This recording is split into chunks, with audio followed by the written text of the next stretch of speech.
لبنان کی سرکاری نیوز ایجنسی نے بتایا کہ مرنے والوں اور زخمیوں میں کئی شہری ہیں۔ وزیر اعظم نجیب میقاتی نے حملے کی مذمت کرتے ہوئے کہا کہ لبنان کے شہروں اور دیہاتوں کو تباہ کرنے کے مقصد سے یہ حملے کیے گئے۔ انہوں نے یونائیٹڈ نیشنز کی general assembly, UN security council اور بااثر ملکوں سے کہا کہ وہ اسرائیل کو جارحیت سے روکے۔ حزب اللہ کے سورسز نے بتایا کہ تنظیم کے مضبوط گڑھ بیکا ویلی میں کئی جگہ حملے کیے گئے۔ اسرائیلی فوج کے ترجمان ڈینیل ہاگاری نے بتایا کہ ہم سیویلینز کو مشورہ دیتے ہیں کہ وہ حزب اللہ کے ٹھکانوں سے دور رہیں۔ المیادین ٹیلی ویژن چینل نے بتایا کہ بمباری میں کئی گھروں کو نشانہ بنایا گیا۔ ٹائر صوبے کے البائدہ علاقے میں بھی حملے کیے گئے۔ اسی طرح نخور اور زفتین علاقوں میں بھی حملے کیے گئے۔ حزب اللہ نے آنکھ کے بدلے آنکھ کی وارننگ دیتے ہوئے نارتھ اسرائیل میں رہنے والے شہریوں کو وارننگ دی ہے۔ ایک بیان میں حزب اللہ نے یہ وارننگ دی۔ حزب اللہ کے جوابی حملوں کے اندیشے کافی بڑھ گئے ہیں۔ ایک دن پہلے حزب اللہ کے ڈپٹی لیڈر شیخ نعیم قاسم نے کہا تھا کہ حزب اللہ اور اسرائیل کے درمیان کھلی جنگ کا مرحلہ شروع ہو چکا ہے۔ حزب اللہ نے صہیونی آبادکاروں سے کہا ہے کہ وہ اپنے گھروں کو چھوڑ دیں ورنہ انہیں حملوں کی زد میں آنا پڑے گا۔ اسرائیلی وزیر اعظم بنجامن نتنیاہو نارتھ غازہ سے فلسطینیوں کو باہر کرنے کے ایک منصوبے پر غور کر رہے ہیں تاکہ حماس کی گھیرا بندی کی جا سکے اور ہوسٹیجز کو رہا کرایا جا سکے۔ اسرائیلی میڈیا میں یہ بات کہی گئی۔ نتنیاہو نے ارکان پارلیمنٹ کے ساتھ بند کمرے کی ایک میٹنگ میں حزب اللہ کے ساتھ تناؤ اور حزب اللہ سے نمٹنے کی اسٹریٹجی پر غور کیا۔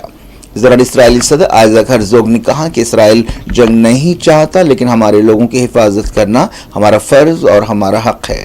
غازہ میں اسرائیلی حملے بھی جاری ہیں۔ غازہ جنگ تقریباً ایک سال سے جاری ہے۔ خبروں میں کہا گیا کہ تازہ حملوں میں کئی لوگ ہلاک اور زخمی ہوئے جن میں بچے بھی شامل ہیں۔ ایک رپورٹ میں کہا گیا کہ پچھلے 24 گھنٹوں میں 28 لوگ جاں بحق ہوئے۔ دیر البلح میں الاقصی ہاسپٹل کے قریب ایک گھر کو نشانہ بنایا گیا جس میں ایک ماں اور 4 بچے حالت نیند میں شہید ہو گئے۔ اسرائیلی ہیلی کاپٹر نے نصیرات ریفیوجی کیمپ میں بے گھر خاندانوں کو نشانہ بنایا۔ خالد بن ولید اسکول پر حملے میں 3 فلسطینی جاں بحق ہوئے اور کئی زخمی ہوئے۔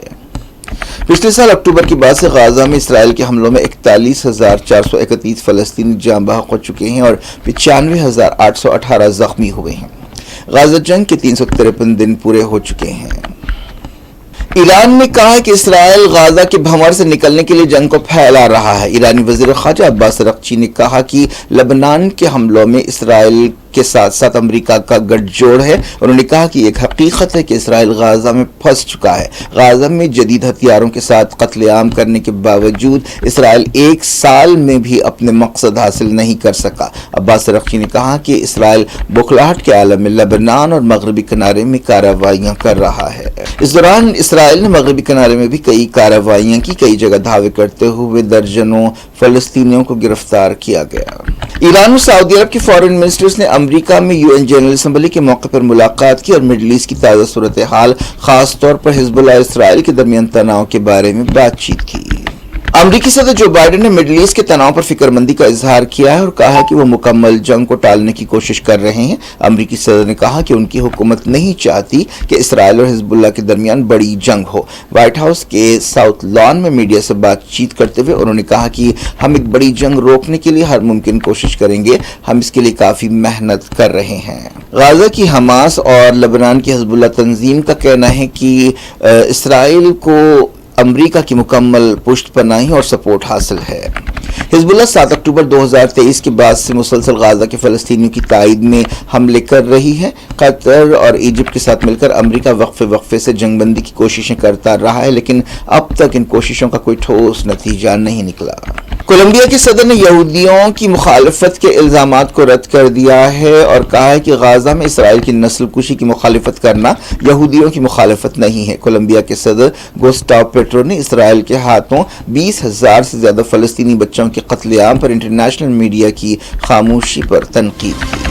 شروعات یوکرین سے۔ رشیا نے یوکرین پر کئی تابڑتوڑ حملے کیے ہیں۔ یہ حملے ایسے وقت کیے گئے جب یوکرین کے صدر وولڈیمیر زیلنسکی امریکہ کا دورہ کر رہے ہیں جہاں UN جنرل اسمبلی کا سیشن جاری ہے۔ حملوں کے نتیجے میں خاص طور پر زپوریزھیا ہل کر رہ گیا۔ معلوم ہوا کہ زیلنسکی امریکی صدر جو بائیڈن اور نائب صدر کملا ہیرس اور صدارتی امیدوار ڈونلڈ ٹرمپ سے ملاقات کرتے ہوئے رشیا کے خلاف جیت حاصل کرنے کے سلسلے میں ایک منصوبہ پیش کرنے والے ہیں۔ رشیا نے کئی گائیڈڈ میزائلز اور ڈرونز سے حملے کیے۔ یوکرین ایئر فورس نے دعویٰ کیا کہ اس نے کئی ڈرونز اور میزائلز کو مار گرایا۔ تازہ حملوں میں کم سے کم 23 لوگ زاپوریزھیا میں زخمی ہوئے۔ حالیہ عرصے میں یوکرین میں رشیا کے حملے تیز ہو گئے ہیں۔ زاپوریزھیا کے گورنر نے بتایا کہ جملہ 363 حملے کیے گئے۔ سری لنکا میں کمیونسٹ لیڈر انورا کمارا دیسانائکے نے صدر کی حیثیت سے حلف لے لیا ہے، جنہوں نے حیرت انگیز طور پر صدارتی الیکشن میں کامیابی حاصل کی ہے۔ ووٹرز نے روایتی لیڈرشپ کو رد کر دیا۔ سری لنکا کئی برسوں سے معاشی بحران سے دوچار ہے، خاص طور پر کووڈ کے بعد اس کی صورتحال بہت خراب ہو گئی ہے۔ 55 سالہ دیسانائکے کمیونسٹ اتحاد کی حکومت کی قیادت کریں گے۔ انہوں نے ہفتے کو ہونے والے صدارتی الیکشن میں صدر رانیل وکرمسنگھے، اپوزیشن لیڈر ساجد پریمداسا اور 35 دوسرے امیدواروں کو شکست دی۔ حلف برداری کے موقع پر مختصر تقریر میں دیسانائکے نے وعدہ کیا کہ وہ ملک کے چیلنجز سے نمٹنے کے لیے سب کے ساتھ مل کر کام کریں گے۔ انہوں نے کہا کہ ہم سمجھ رہے ہیں کہ کس طرح ہمیں چیلنجوں کا سامنا ہے۔ ہم نہیں سمجھتے کہ ایک حکومت، ایک پارٹی، ایک شخص اس شدید بحران کو حل کر سکتا ہے۔ ہماری سیاست صاف ستھری ہونی چاہیے۔ وہ سری لنکا کے 9ویں صدر ہیں۔ نئے صدر کو کئی عالمی لیڈرز نے مبارکباد دی ہے، جن میں چائنا کے صدر زی جن پنگ بھی شامل ہے۔ زی نے کہا کہ چائنا روایتی دوستی کو آگے بڑھانے کے لیے مل کر کام کرے گا۔ امریکہ اور انڈیا نے بھی دیسانائکے کو مبارکباد دی ہے۔ دیسانائکے سب سے پہلے 2000 میں پارلیمنٹ کے لیے چنے گئے۔ وہ زراعت اور آبپاشی کے وزیر رہ چکے ہیں۔ انہوں نے سب سے پہلے 2019 میں صدارتی الیکشن لڑا تھا، لیکن راجاپکسے سے انہیں شکست ہوئی تھی۔ مارکسی لیڈر کی الیکشنز میں کامیابی ایک اہم واقعہ ہے، خاص طور پر ساؤتھ ایشیا کے لیے ایک بہت بڑا ڈیولپمنٹ ہے۔ اس الیکشن کے ذریعے سری لنکا کے ووٹرز نے روایتی ایلیٹ سیاستدانوں کو رد کر دیا۔ سری لنکا میں کمیونسٹ لیڈر کی کامیابی انڈیا کے لیے اچھی خبر نہیں سمجھی جا رہی ہے۔ پہلے ہی بنگلہ دیش اور مالدیپ کے حالات انڈیا کے لیے سازگار نہیں ہیں، جہاں حالیہ عرصے میں حکومتیں بدلی ہیں اور چائنا کے حق میں اور پاکستان کے حق میں ایسی حکومتیں ہیں، ان کا رجحان سمجھا جا رہا ہے۔ ایسے میں چائنا کی طرف جھکاؤ رکھنے والے لیڈر کی صدارتی الیکشن میں کامیابی سے انڈیا کے پالیسی ساز فکر مند ہیں اور اسٹیبلشمنٹ میں خطرے کی گھنٹیاں بج رہی ہیں۔ دیسانائکے کو انڈیا کا مخالف سمجھا جاتا ہے۔ وہ چائنا کے قریب ہیں۔ چائنا کافی عرصے سے سری لنکا میں اپنا اثر و رسوخ بڑھا رہا ہے اور چائنا سری لنکا کے ہمبنٹوٹا پورٹ پر بھی قبضہ رکھتا ہے۔ وزیر اعظم نریندر مودی اب سے کچھ دیر بعد یونائیٹڈ نیشنز کی میٹنگ سے خطاب کرنے والے ہیں، جہاں پر وہ عالمی چیلنجز کے بارے میں اپنے نقطہ نظر اور حل کو پیش کریں گے۔ اس کانفرنس کا موضوع مستقبل ہے۔ مودی 3 دن کے امریکہ دورے پر ہیں۔ انہوں نے امریکی عہدیداروں کے ساتھ ساتھ عالمی صورتحال، آپسی تعلقات، آرٹیفیشل انٹیلیجنس اور دوسرے معاملات پر بات چیت کی ہے۔ مودی نے اس سے پہلے کوآڈ سمٹ میں شرکت کی۔ کوآڈ 4 ملکوں کا ایک گروپ ہے جس میں انڈیا، امریکہ، آسٹریلیا اور جاپان شامل ہے۔ انہوں نے امریکی صدر جو بائیڈن، جاپان کے پرائم منسٹر فومیو کیشیڈا اور آسٹریلیا کے پرائم منسٹر اینتھونی البنیز کے ساتھ آپسی ملاقاتیں بھی کی۔ وہ بزنس سی ای اوز سے بھی ملے۔ انہوں نے انڈین کمیونٹی سے بھی خطاب کیا۔ سورسز نے بتایا کہ مودی عالمی بحرانوں پر انڈیا کا نقطہ نظر اور امکانی حل پیش کرنے والے ہیں۔ انہوں نے بزنس سی ای اوز سے کہا کہ وہ انڈیا میں انویسٹمنٹ کرے اور انڈیا میں انویسٹمنٹ کے لیے حالات سازگار ہیں۔ انہوں نے امریکہ میں رہنے والے انڈینز سے کہا کہ وہ امریکہ میں انڈیا کے سفیر ہیں، نمائندے ہیں۔ انہوں نے نیو یارک میں ایک پرجوش انڈین کمیونٹی سے خطاب کیا۔